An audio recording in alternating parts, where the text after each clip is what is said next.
Why do pronouns matter to trans and non-binary people?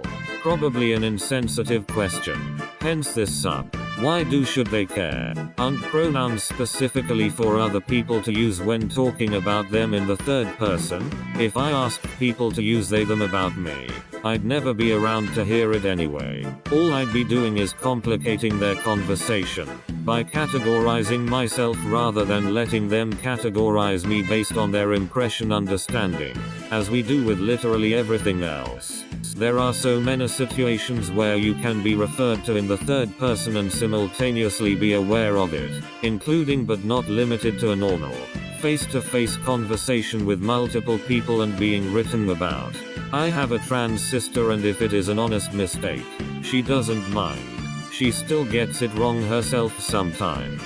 However, if you are told the correct pronoun and choose not to use it, then you are disrespecting their decision and telling them that they are wrong about who they are. Would you be alright with me calling you by the wrong name or an offensive name as long as it is only when I talk about you with other people? You look like a Phil. My name is Steven. Hello Phil. You actually use third person pronouns in people's presence a lot. Probably more than you realize. As for why it matters, well, that's a complex social linguistic question I can't answer. But it isn't unique to trans or non-binary people. Most cis people get upset if people use the wrong pronouns for them as well. Trans non-binary people are just more likely to experience it. I have both non-binary and transgender friends and family members. To me, it comes down to basic respect. I still don't fully understand, and neither do my trans friends. But it's something they feel very strongly about, and that is reason enough for me. Why do we sometimes reflexively say "ow" when an object falls or gets hit, even though we ourselves are not hurt? I just hit my mouse with my phone and said, "ow," then proceeded to question why I did it. This is so real.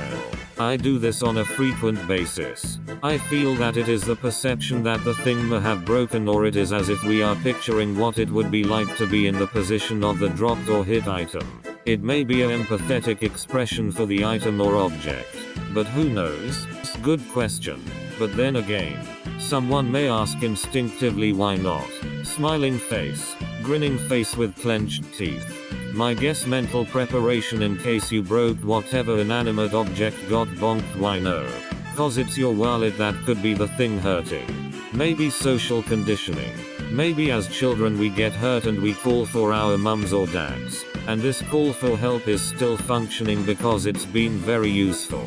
Only now when you hurt yourself you don't need the help, because you can deal with it, except in extreme conditions. So it still hangs around just in case. It's a habit. Pretty much. We're so used to saying it. How do you hide your porn search history if your wife works in IT?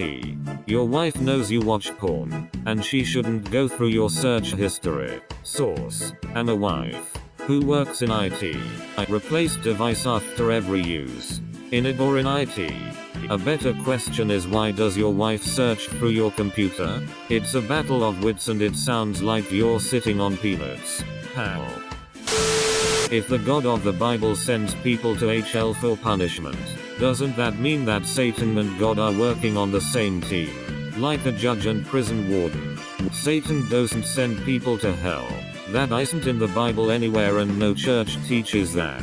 That's just from Tom and Jerry cartoons. Satan is damned to HL and wants to drag as many people to HL with him. If I am gonna suffer, they will too. What they taught us during my Catholic school education is that it's more like Satan is always attempting to torment humans, good and evil alike. But God's presence prevents most of the damage, so all Satan can do is tempt you away from God so you go to hell. HL is a place where people are completely cut off from God, so you are at Satan's mercy. If you're talking about the OT God, HL isn't much of a place at all. Our modern concept of a HL ruled by Satan owes much more to Dante than the Bible. There are a few throwaway lines here and there that modern believers have stitched together, saying they all refer to the same being. But really, there's little to no biblical basis for the modern concept of HL with Satan as the warden. That Satan doesn't punish sinners. So no. Satan's an inmate, not a warden. Does my dog actually know what I'm doing when I kiss him? He knows it means you are showing him affection, and that's a particular way humans do that. My cat will decide it's affection time and race up to headbutt me in the mouth. My dog isn't quite that aggressive about it, but she'll absolutely run over and throw herself in my lap if I say I love you. They have no concept of what a kiss is and what it means in human terms. He more than likely sees it as you're grooming him, affectionately. This is the best and cutest question I've ever seen. I think a lot of dogs understand when you are being affectionate. I'd assume that any form of physical closeness is read as affection.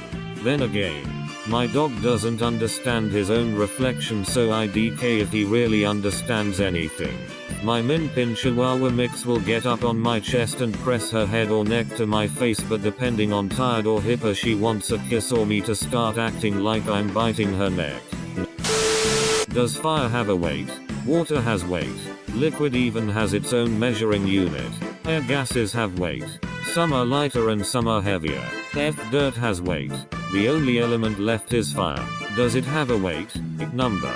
The combustible elements in a fire have weight, mass, and the burned components have a weight, mass, but the flames themselves do not.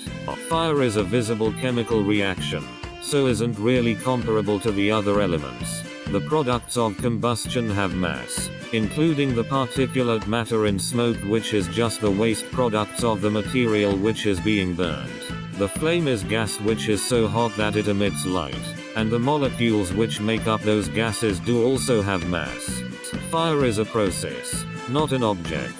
When fire happens, chemical reactions between molecules release light and heat. You can measure the energy released, and you can measure the mass of the molecules before and after the reaction, but the reaction itself does not have mass. Fire is gas going through chemical reaction, and gases have weight, so yes, fire has weight, as the flames are from fuel, like gas, combusting and producing heat and light. The fuel has weight, but the heat and light does not. They are just electromagnetic radiation. The stash of fuel loses weight as its mass is converted into radiation. Does anyone else have to pull loads of hair out of their BT every time they finish a shower? As a female with long hair, this happens regularly. Not loads, but quite a few. It's because I wash my hair first and some loose hairs just fall in my BT crack and get stuck until I wash down there. Yes, and I'm just a male who lives with a woman with long hair, and doesn't get freaky in my crack. I pull at least one per shower, every day for as long as I can remember.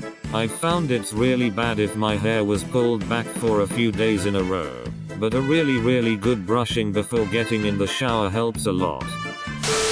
Does it hurt lizards when their tails come off? No. When a lizard chooses to pop its tail off, it does so at what are called fracture planes, and they are literally built to break apart without bleeding or pain. No, they wouldn't do it if it did. Thank you for watching this video. If you enjoyed it, please smash that like button, and if you want to see more content like this, please subscribe.